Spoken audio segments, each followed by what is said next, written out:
design ng brooder natin is nakuha ko rin din po ito sa mga sikat na mga vlogger natin sa YouTube po.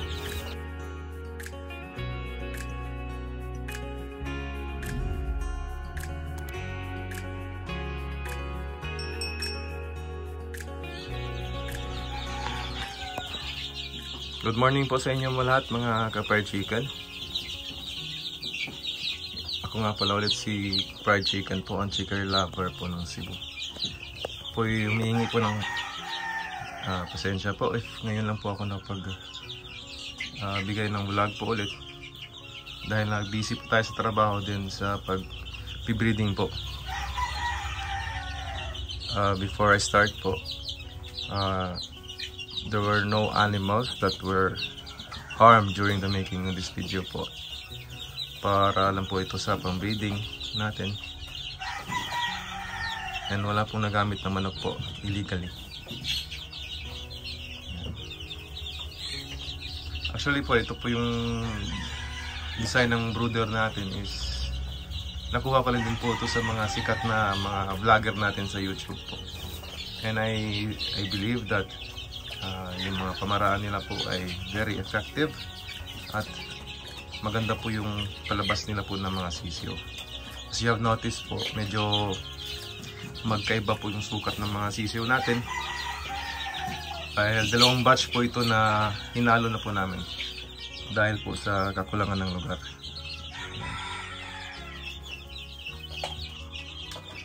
Kaya yung ginawa namin para hindi talo po habang sa pagkain po yung mga maliliit is dinamihan po namin yung lagayan ng pagkain po. Actually around siguro next month or maybe next 2 weeks we'll be adding another set po of feeding plastic mga containers po para po maging maayos po sila. This is actually the first time po na nagkaroon po kami ng ganito karaming sisiyo. And parang mangyayari ito is parang experiment po ito. And I believe it will be a very good learning experience for us. If ever we will be able to compete sa derbies po around October or September or October po. This year po sana.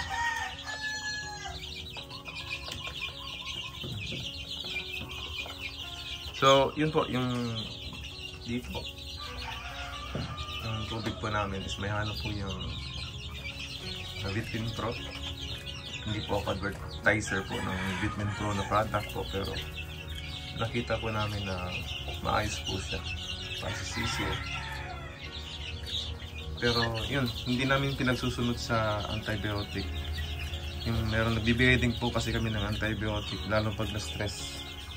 Kunwari may change of weather o katulad ng New Year, medyo maraming putok, hindi nakatulog ng maayos yung mga sisiyo natin. So yun, nagbigay din po kami ng antibiotic for around 3 days po for preventive purposes lang. Ngayon balik po sila sa vitamins, tapos the next day water naman po. Tapos yung sahig po is same pa rin, yung rice hull. Tapos i-monitor po if kailangan pong dagdagan o kailangan na pong tanggalin po. Then yun, sinemento po namin para mas madali po yung paglinis, at lagyan din namin ng barricade po na hollow blocks saka plywood. So notice po may net, tapos dito sa kabila may plastic. If nakikita nyo po ba, may plastic to. Yan. Para hindi lang po direktang tatamaan po ng hangin yung mga sisiyo natin. Actually, still in the process po tayo na pag-aayos ng ating ranging area. Yan dito. Yan. Konti lang po, maliit lang po yung range area natin. Yun, medyo mahilig tayo sa manok po, kaya yun, kahit anong, kung may lugar man, hahanapan po natin ang paraan po. And ako po yung nagpapasalamat po sa mga vloggers po ng YouTube, lalo na kay Logis Academy, kay Sir Logis, kay Sir Domes 512 Game Farm, na nakikita po natin araw-araw po, or alos may weekly update po sila. Alam ko naman hindi po sila, yung iba po is hindi po sila nagtuturo at nagpapakita lang din po sila ng proseso nila. Pero yun, sa tingin natin, if tingin natin is effective po, why not change po? Pwede natin dagdagan po. Pag-innovate din po tayo. Pero sa ngayon, it's the effective way of rearing chicks po. So, yun lang po. Ako po yung humihingi ng dispensa at na-busy po ako sa trabaho, sa pagbe-breeding din po. I'll try my best po to upload. And sana sa Festag or dun sa event around, parang ko may event sa Manila around January 3rd week. Sana po yung makapunta po ako dun at I will try my very best po na makapagbigay po ng update tungkol po sa big event regarding sa pagsasabong po. Alam ko sa SMX Convention Center yata yung i-hug. Let's wait and see. Again, ako po yung nagpapasalamat.